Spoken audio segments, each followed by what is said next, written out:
Today I had the opportunity to come on the work site here as we're building our church with our church lawyer.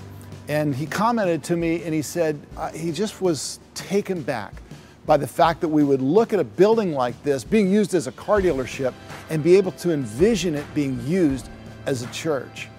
And I thought about that. I thought about what he said. I thought that is so important because you know what? That's really what it's all about. It's about having vision for the future rather than being held back by the past. Rather than being limited by what is, we're able to see what can be.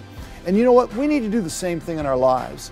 Many times people think about their future in view of their past. And they kind of feel stuck in it. And they look at, what can be in their future and they think, well, it'll just be the same. I'll just carry forward with the same problems, the same habits, the same issues, the same struggles. I'll probably have a future that looks a lot like maybe my mom or my dad or some of my friends right now.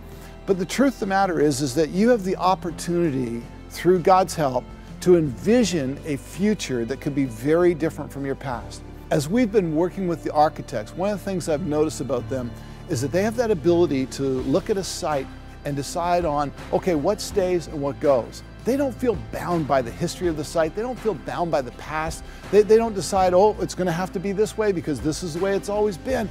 But they have that ability to look and go, what do we want to keep? What do we want to let go of? Let's build a vision for our future based on what we really feel God wants here at this particular site. And that's what we've done here as a church.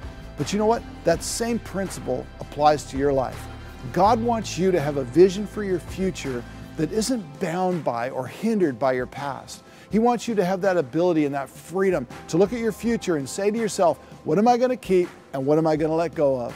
What am I willing just to say, okay, this is over, this is done with, this doesn't need to go forward into my future, but instead I can have the vision that God has.